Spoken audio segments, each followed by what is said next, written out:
Frères et sœurs, salut.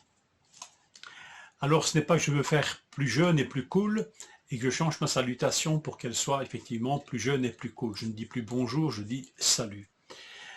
Mais j'espère qu'après cette courte méditation, cette petite méditation, cette formule de salutation aura, vous la verrez d'un tout autre œil, vous l'entendrez d'une toute autre oreille. Alors, le contexte de cette salutation, c'est une lettre que l'église de Jérusalem va écrire à l'église d'Antioche, troublée par des faux enseignements.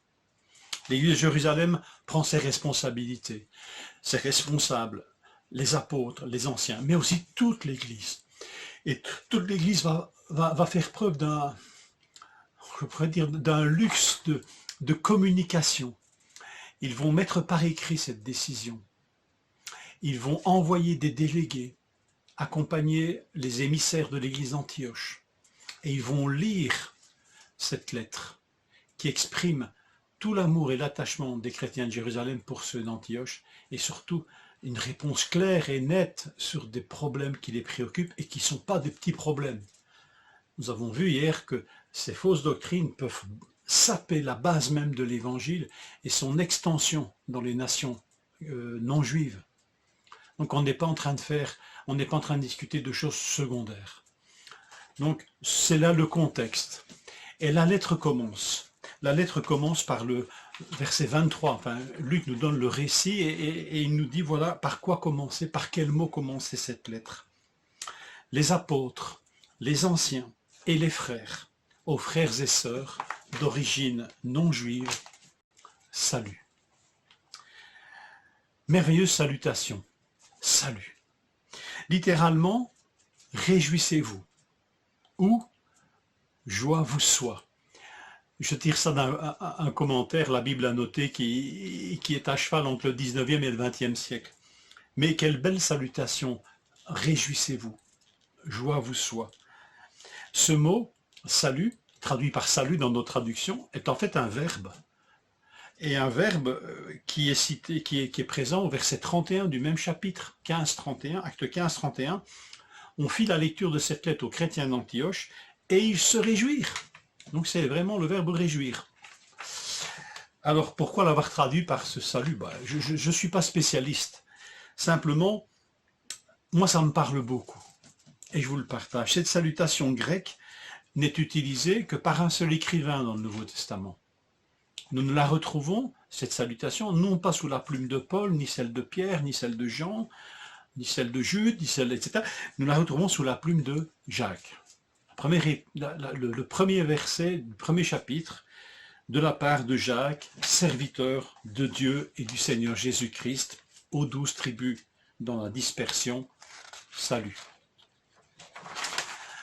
Salut, réjouissez-vous, que joie vous soit.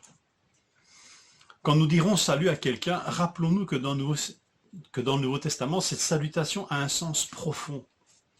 En fait, quand les chrétiens de Jérusalem disent aux chrétiens d'Antioche salut, ils leur disent nous partageons une joie commune, parce que nous partageons un salut commun, une grâce commune, un sauveur commun, un Dieu commun.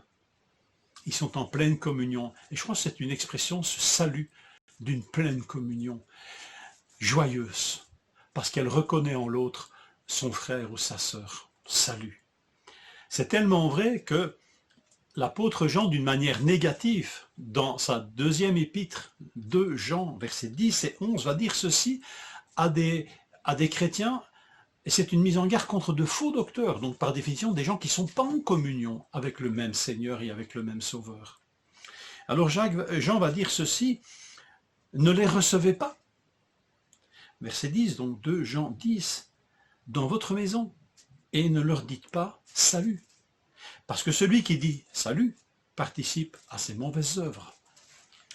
Négativement, on voit ici que on ne peut pas utiliser ce mot à la légère.